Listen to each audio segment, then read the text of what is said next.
Áudio 13 da História da Vida de George Miller. Continuação do capítulo 7. Com frequência, 2 ou 3 centenas de pessoas ignoravam os riscos de se reunir e vinham orar com George ou Henry. Embora as pessoas orassem incessantemente, os sinos da igreja da cidade continuavam a repicar anunciando os funerais. Era muito difícil para George, enquanto ele caminhava de uma extremidade à outra de Bristol. O jovem pastor era recebido em qualquer casa onde parasse. Até mesmo completos estranhos estendiam as mãos para segurá-lo enquanto ele passava.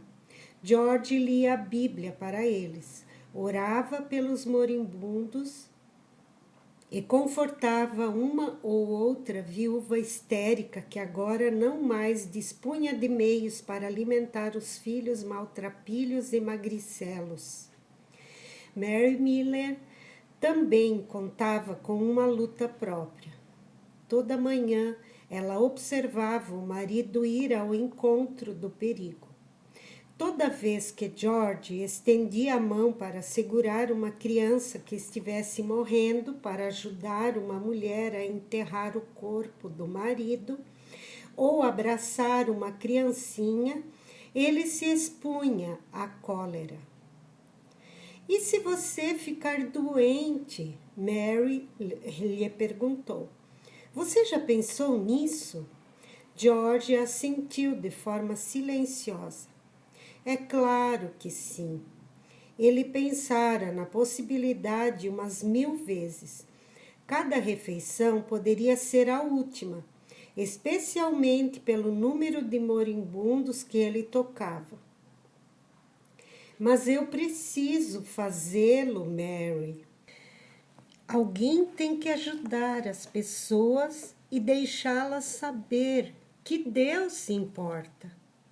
E eu, Mary clamou, Deus se importa comigo e com o nosso pequenino? Nada garante que você estará vivo para ver esse daqui nascer. Ela enxugava as lágrimas com o canto do avental enquanto falava.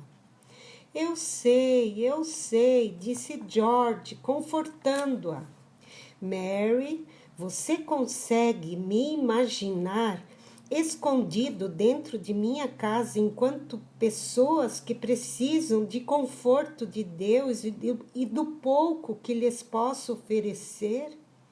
Consegue? Mary balançou a cabeça. Não, ela concordou silenciosamente. Ele não seria o homem com quem me casei. No dia 16 de setembro, George ficou em casa o dia todo para ajudar a parteira com o nascimento de sua filha Lídia.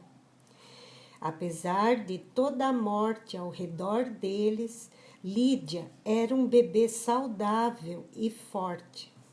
Ao completar o primeiro mês de vida, a epidemia de cólera finalmente cedera. Um grande culto em ação de graça foi celebrado na Capela Gideão. Das 200 pessoas que assistiam com regularidade aos cultos nas 2 capelas, apenas uma morrera. O dia 4 de janeiro de 1833 trouxe consigo uma bênção e um mistério. Naquela manhã, George recebeu o correio e percebeu que havia uma carta postada em Bagdá. Quando abriu o envelope, um cheque de 200 libras caiu de dentro dele. George rapidamente revirou a carta que veio com o cheque atrás de alguma pista de motivo do envio do dinheiro. Ninguém poderia ter ficado mais surpreso que George ao ler que o dinheiro era para ele, sua família e Henry Craig viajarem para Bagdá como missionários. A carta prometia o envio de mais dinheiro quando chegassem lá. Uma grande animação tomou o coração de George. Seria a oportunidade que ele vinha esperando desde que se tornara cristão? Teria sido todo o tempo na Inglaterra um treinamento para prepará-lo para ir falar às almas perdidas em outras terras sobre Deus? Ele esperava que sim. Seu cunhado, Anthony Groves, escrevia com regularidade da Pérsia, e a vida missionária no exterior soava tão mais repleta de aventuras que a de um pastor na Inglaterra, fazendo visitas sem fim e bebendo xícaras de chá sem parar. George se apressou para contar a Henry Craig sobre a carta. Henry também ficou muito animado. Os dois conversaram sobre o assunto a manhã toda e na hora do almoço estavam convencidos de que ambos deveriam ir a Bagdá.